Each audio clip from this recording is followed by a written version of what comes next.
Olá, pessoal. Bom dia, boa tarde ou boa noite. Me chamo Lorena Aparecida de Oliveira Paula e fui a responsável pela elaboração desta apresentação, que é da disciplina de História das Ciências Naturais. E o cientista da vez é a Marie Curie, onde, além de ser uma grande cientista, ela foi a responsável, foi a pioneira, onde desafiou as normas da sua época e que tem uma grande influência até os dias atuais e que, particularmente, tem uma grande admiração. Para falarmos mais desta grande cientista, nada melhor do que falar do seu nascimento. Ela nasceu em Varsóvia, a capital da Polônia, no dia 7 de novembro de 1867. Seu nome não é o habitual que conhecemos. Seu nome era Maria Salomea Slodowska. E o nome Maria era em homenagem à Virgem, a padroeira da Polônia. Ela também era a quinta filha de uma família de pais professores. Nessa imagem, quis trazer o mapa do país que ela nasceu e a capital, a cidade onde ela nasceu, contida nessas duas imagens. Essa imagem que trouxe contém a foto dos pais da Maria, onde temos a sua mãe, a Bronislava, e seu pai, o Vladislav. Todos dois eram envolvidos com o meio acadêmico, com a educação, onde sua mãe era diretora de uma escola e seu pai era professor de física e matemática. Nesse período, eles estavam sofrendo uma opressão.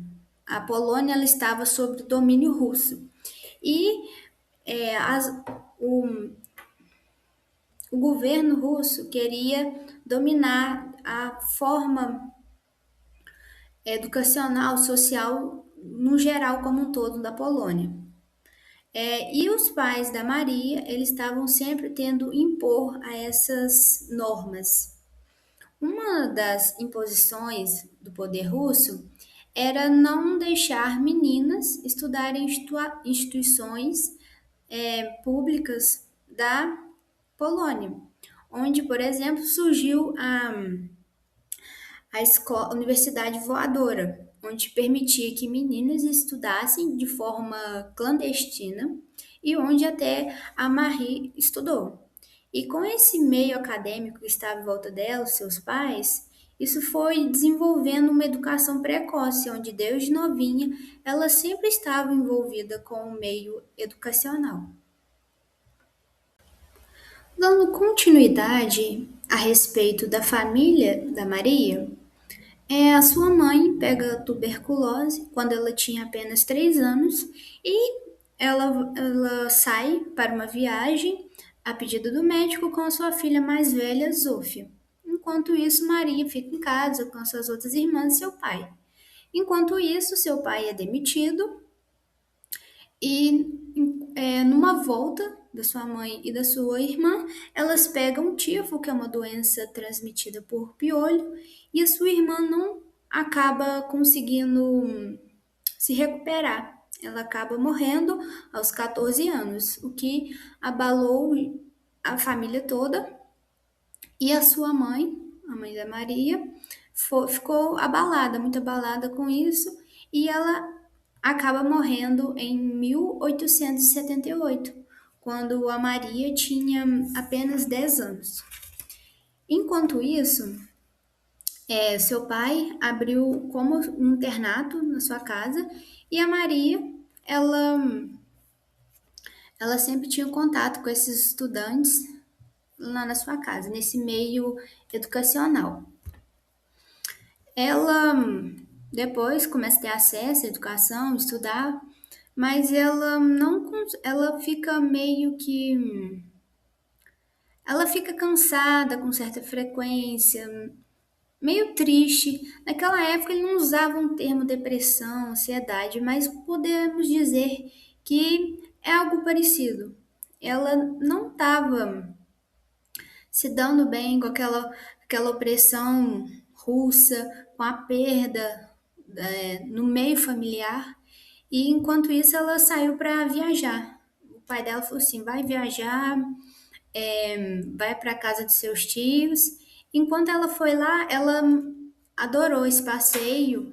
Ela, ela estava num ambiente que ela podia se expressar, que não ia ter ninguém prendendo lá no interior, não era como nas cidades, como na capital. Então ela estava cercada por livros, música, tudo aquilo que deixava seus ânimos aflorados. Falando em Paris, quando Marie e sua irmã queriam estudar, fazer a faculdade, mas como na Polônia não tinha como, elas quiseram estudar em Paris. Mas como era difícil, tinha um gasto, elas fizeram de a Maria trabalhava enquanto a sua irmã cursava medicina na faculdade, na universidade, né, de Sorbonne.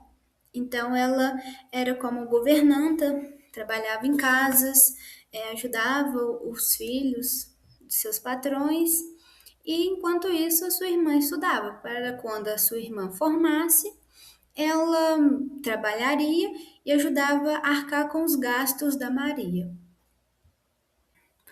Agora que a Maria pôde ir cursar sua faculdade, né? Ela foi para Paris para iniciar a faculdade de ciências, né, em Sorbonne, e isso aconteceu em 1891. Foi lá também que ela deu um, um tom de francês para o seu nome, que antes era Maria e agora passou a ser Marie. Um fato curioso é que dos alunos, que giravam em torno de uns 9.000, apenas 210 eram meninas, eram garotas, mulheres. Então, era um sistema totalmente masculino. Isso foi um grande desafio também, porque ela saiu do seu país natal, foi para outro país e ainda enfrentava aquele machismo, porque era um ambiente cercado por homens, onde a maioria eram homens. Mas mesmo assim, ela enfrentando essas barreiras, ela conseguiu se formar como a primeira da turma em física e depois cursou matemática. Eu quis trazer essa imagem para mostrar, né, essa foto é do primeiro Congresso Internacional de Física em Paris, onde é conhecida como a foto inteligente, né, porque ela é composta por inúmeros cientistas, onde algum deles tem influência muito significativa, e podemos ver que ela é composta praticamente por homens, onde só temos a Marie como uma mulher de destaque, que estava no ambiente masculino mesmo, mas ela nunca deixou essa diferença, essa, essa ordem, essa forma de pensamento daquele tempo, que achava que a ciência era um meio apenas masculino, mas o qual ela não se deixou ser moldada por esse pensamento. Ela estava lá, ela estava estudando, mesmo com as dificuldades, ela estava conseguindo avançar, ela estava conseguindo crescer no seu papel. Trouxe imagens ilustrativas para mostrar que, além das premiações, do destaque que eu vou mostrar posteriormente, ela passou por um período de estudo, porque ela teve que desbruçar nos cadernos, nos seus estudos, eram horas de dedicação. Não era uma coisa assim que ela fazia, não, ela desbruçou mesmo. Quando ela via que estava, por exemplo, quando ela entrou na faculdade, ela via que ela não estava no nível dos alunos, e isso ela foi investindo mais tempo, ela foi investindo mais no seu estudo. Aí temos essas imagens que eu trouxe aqui, né, para demonstrar isso. Isso serve também para a gente, né, porque às vezes a gente quer só resultado, status, mas a gente também tem que suportar o processo, aquela constância do dia a dia, é se sentir para baixo, mas tipo em comparação, mas de um certo modo que faz a gente crescer, a gente batalhar para superar aquela dificuldade, aquela diferença. E nos estudos da Marie, ela estava estudando as propriedades magnéticas do aço em um laboratório muito pequeno. E ela comentou com seus amigos, né, que o laboratório estava muito pequeno e ela queria algo maior. Então ele apresentou para ele conhecia, né, um outro cientista que não era tão falado, ele era mais retrospectivo, mais na sua mesmo. E ele apresentou para Marie que um cientista, né, que ele estudava cristais, magnetismo, e que era o Pierre Curie, onde eles se juntaram, né, para fazer estudos. E essa conexão da ciência, com o tempo, ela foi gerando. Eles foram, como que eu posso dizer, vendo que eles se conectavam não apenas pela ciência, mas pelo modo de enxergar a vida, pelos seus questionamentos, pela sua colaboração um com o outro, com o serviço, com os trabalhos.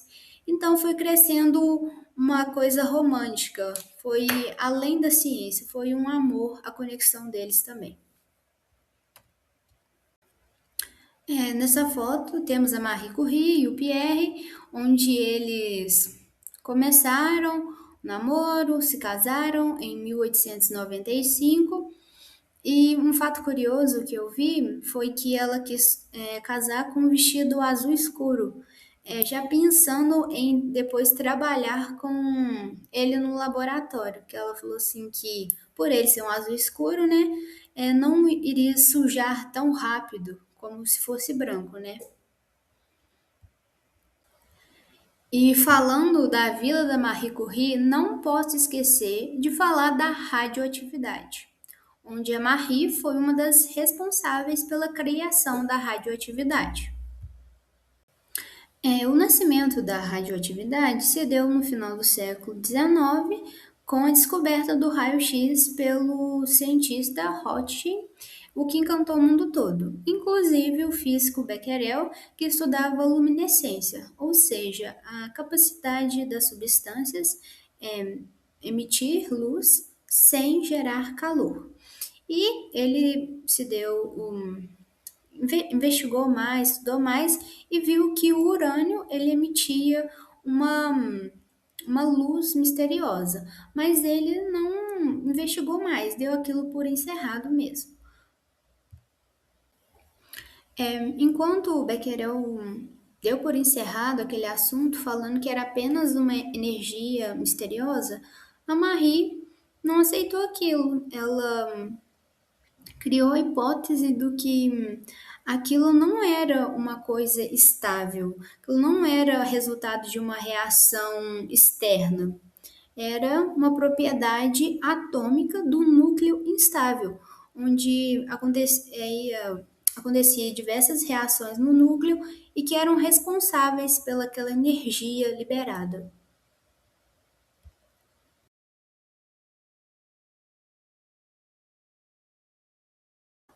Aqui trouxe a Marie em uma das suas salas de estudo, né? E com aquela hipótese, ela criou o termo da radioatividade, onde ela disse que aquilo não era meramente uma reação química externa, mas uma coisa mais centralizada no núcleo do átomo. E aqui ela com os equipamentos dela dos seus estudos. Eu trouxe essa imagem para representar mesmo o seu desdobramento com os estudos. Ela, dando continuidade aos seus estudos, ela conseguiu achar algo, ela conseguiu encontrar outro elemento que era mais radioativo do que o urânio, que era o polônio, que era 400 vezes mais radioativo. E ele teve esse nome, ele foi nomeado assim, em homenagem à Polônia, né? O seu país, a sua pátria ocupada, né, sua pátria natal. E dando continuidade aos estudos da Marie Curie e do seu marido, eles descobriram outro elemento químico, né, que emitia luz própria e que era 900 vezes mais potente que o urânio, que é o rádio, né? Trouxe também aqui o símbolo dele, que ele é um elemento químico, né? Está presente também na tabela periódica.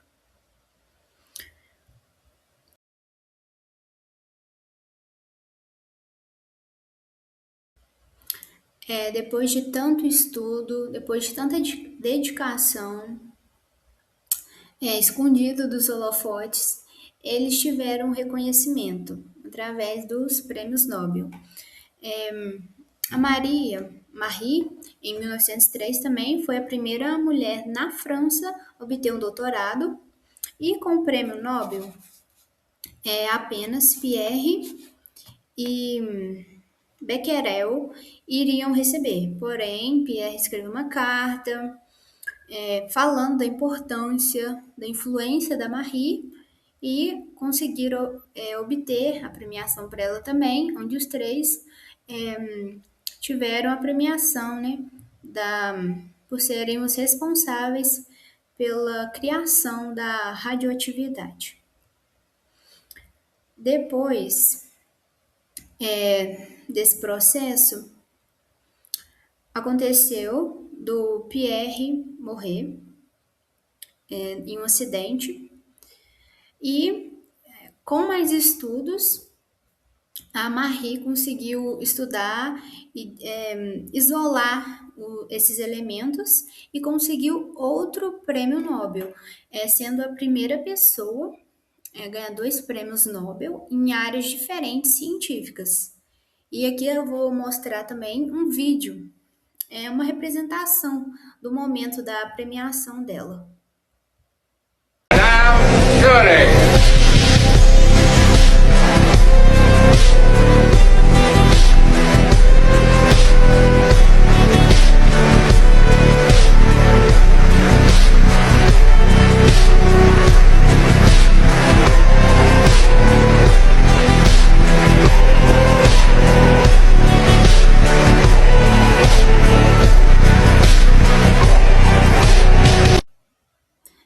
Trouxe as imagens, né, das premiações dela.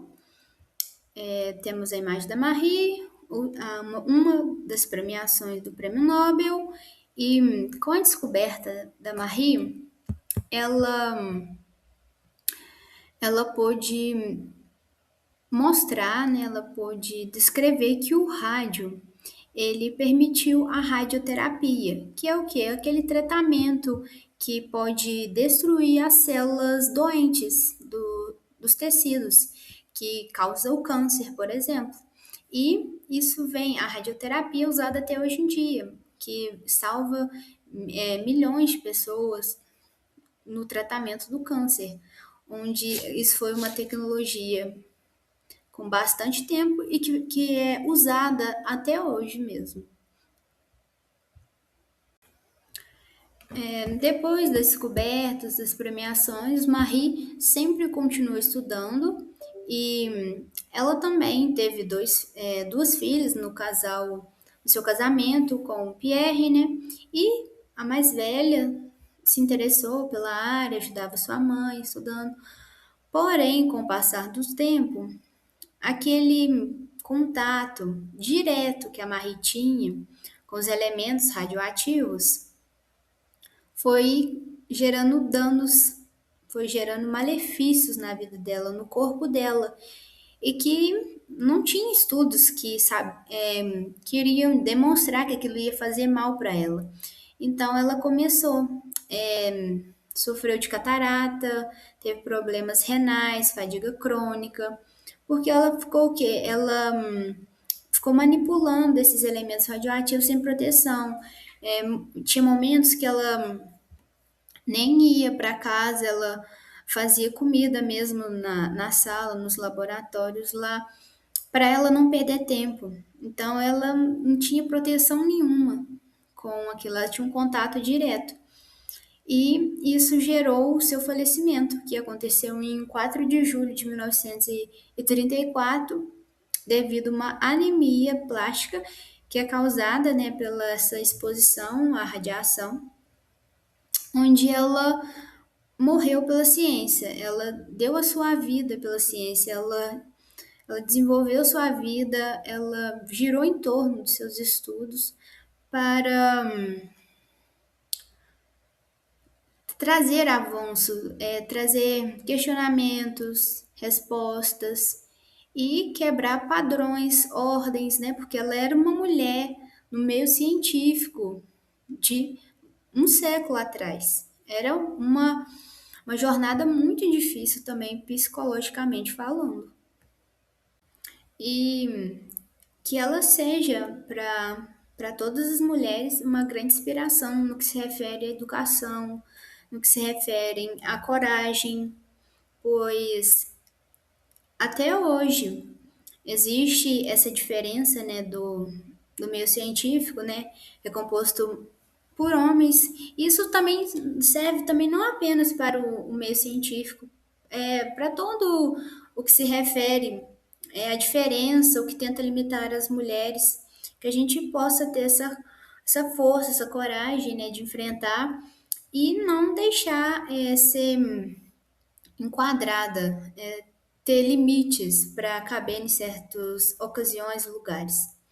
Que a gente sempre tenha dúvidas, questionamentos, que a gente busque, que mesmo com as dificuldades, com a desvalorização, que a gente sempre busque correr atrás do que a gente tem vontade, assim como ela fez, que a gente possa ter um propósito firme e viver de forma que a gente possa fazer diferença hoje e daqui para frente, assim como ela fez, que a gente possa ser pessoas melhores.